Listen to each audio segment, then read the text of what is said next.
नमस्कार किसान साथियों। आज आपको इस वीडियो में बहुत ही महत्वपूर्ण जानकारी देंगे जो हमने पिछले कई सालों से इसका अनुभव लिया। आज आप एक लोहे की टब के अंदर देख पा रहे हैं विगत दिनों निकाली गई गेहूं की फसल की जड़ों के कुछ अवशेष जो आप देख रहे हैं।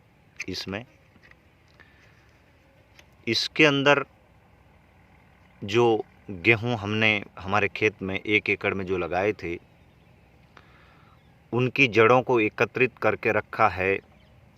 आगे लगाएंगे वो फसल के लिए इसकी जड़ों को हम इसका उपयोग किस प्रकार से करते आ रहे हैं और इसका क्या परिणाम हमें मिला। हमारे यहाँ क्षारीय ज़मीन, तेलीय पानी, फ्लोराइड युक्त पानी जो कि बहुत ही विकट परिस्थिति पैदा कर देता है खेती किसानी करने वाले मित्रों के लिए। वीडियो ज़रूर थोड़ा सा लंबा लेंगे, लेकिन जो अनुभव हमें प्राप्त हुआ है आपको पूरा अनुभव बताएंगे। आप इस वीडियो को अंत तक देखें। ये तरीका अगर आप भी अपनाएंगे तो आपको भी बहुत अच्छा लाभ मिलेगा। तो किसान साथियों, जो हम पिछले 3 साल से ये तरीका अपना रहे हैं, प्रयोग कर रहे हैं, वो बहुत ही बेहतर है। अक्सर जब कोई आप दलहनी, तिलहनी फसल लगाते हैं या बीज बाज़ार से जब लेते हैं तो आपको उसके साथ या तो वो बीज उपचारित किया हुआ होता है या फिर कोई आपको उपचारित करने के लिए कई तरह के जीवाणुओं का घोल देते हैं। दलहनी के लिए, एक दलीय बीजों के लिए वो अलग अलग तरह के जीवाणुओं के कॉम्बिनेशन होते हैं। जैसे मटर के बीजों को उपचारित करना है, मटर के दानों को उपचारित करना है तो अलग जीवाणु होते हैं। मूंगफली के लिए अलग जीवाणु होते हैं, जीरे के लिए अलग जीवाणु होते हैं। यानी कि हर एक फसल के लिए अलग अलग जीवाणुओं का एक कॉम्बिनेशन जो किसानों को दिया जाता है बीज को उपचारित करने के लिए। पर आज कुछ विशेष कि आप गेहूं के बीजों को पुरानी जड़ों से कैसे उपचारित करेंगे, आप देख रहे हैं इस वीडियो में। ये जो हमारे खेत से हमने गेहूं के कटाई के बाद ऊपर का हिस्सा जो इतना अवशेष बचा है, इसके नीचे आप जड़ देख पा रहे हैं। ये पूर्ण रूप से पिछले 6 साल से वेस्ट डीकम्पोजर आधारित खेत में ही लगाए गए हैं और इस बार भी हमने इस खेत में हज़ारों लीटर वेस्ट डीकम्पोजर बहाया गेहूं की फसल के लिए। गेहूं का उत्पादन बहुत ही बढ़िया रहा। अक्सर राजस्थान में हमारे इस क्षेत्र में जब गेहूं पकने की अवस्था में आ जाते हैं तो तेज़ धूल भरी आंधियाँ छूट जाती है, मौसम बेरुख होकर किसानों की कमर तोड़ देता है। लेकिन इसका असर, जो मौसम का असर है, ये वेस्ट डीकम्पोजर ने फेल कर दिया, क्योंकि वेस्ट डीकम्पोजर के अंदर पाए जाने वाले वो सभी सूक्ष्म पोषक, आवश्यक खनिज तत्व फसल को मिल गए। इससे फसल ज़मीन पे पसरने से बच गई और बहुत ही मेहनत कम लगी और लेबर का कॉस्ट भी हमें बच गया। आप ये जो जड़ देख रहे हैं, कोई भी बीज जब आप खेत में लगाते हैं, जब वो अंकुरण हो कि उसकी जड़ ज़मीन में गहराई की ओर जाने लगती है तो उसके आसपास कुछ मित्र जीवाणुओं, कुछ बैक्टीरियाओं की एक कॉलोनी बन जाती है, जिसमें आप ये जो आप देख रहे हैं, मैं आपको थोड़ा और क्लोजअप लेता हूँ।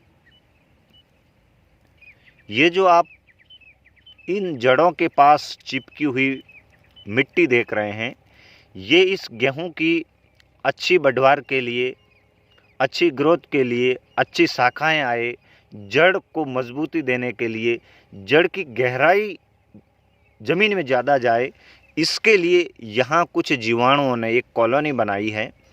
ये जो कॉलोनी है, ये जो जीवाणु है, ये बहुत ही बढ़िया है।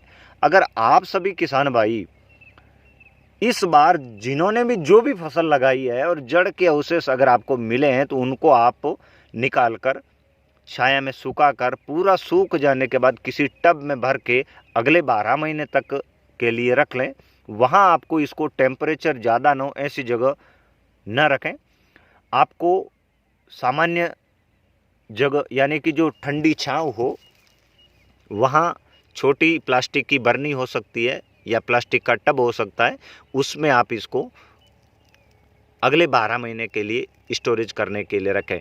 हमने जो पिछली बार गेहूं का जो बीज उपचारित किया था वेस्ट डीकम्पोजर में, जो उससे पहले लगाए गए गेहूं की जड़ों के ऊपर ये जो जीवाणु का घोल है, इनको हमने वेस्ट डीकम्पोजर के अंदर 7 दिन तक मल्टीप्लाई किया था और ये रेत उस वेस्ट डीकम्पोजर के अंदर मिल गई थी। और ये जो ऊपर जो आप जीवाणुओं की छोटी छोटी कॉलोनी देख रहे हैं, वो जड़ के ऊपर के जीवाणु पूरे वेस्ट डीकम्पोजर में मिल के 7 दिन के बाद जड़ ऐसी निकली।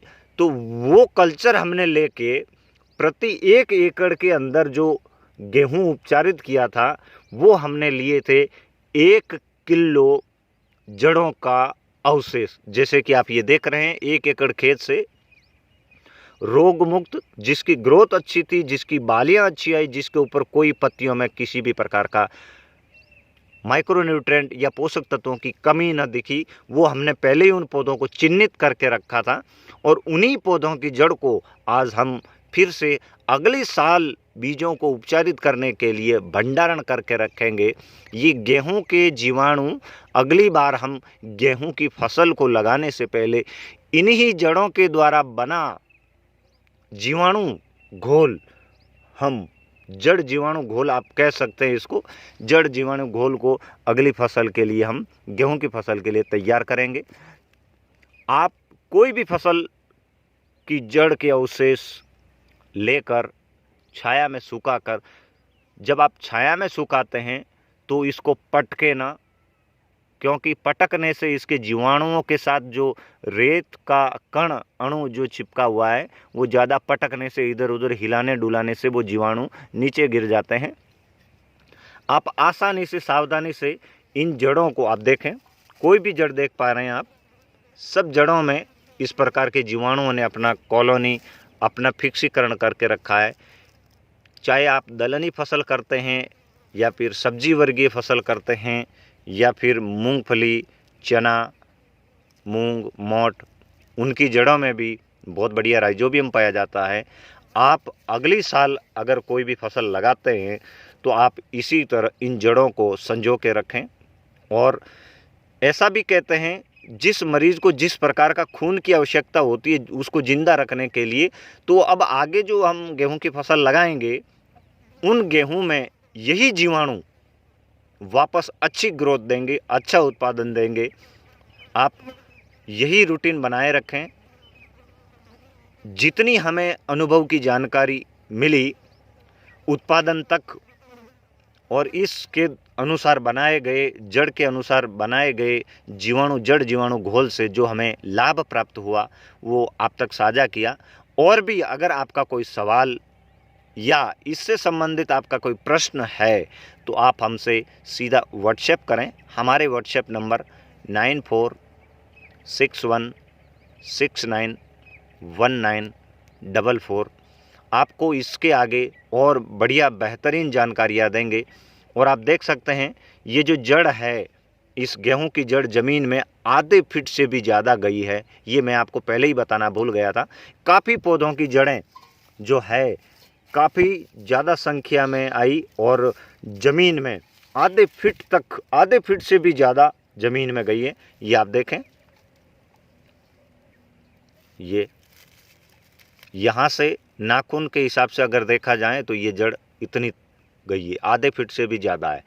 तो मेरे किसान साथियों, आप भी इस तरह परंपरागत पौराणिक तरीकों को अपना कर बाज़ार में मिलने वाले अनावश्यक मित्र जीवाणु घोलों से बचकर आप हर प्रकार की फसल में पीछे लगाई गई फसल के अवशेष, जड़ अवशेषों को एकत्रित करके उनका उपयोग करें। धन्यवाद।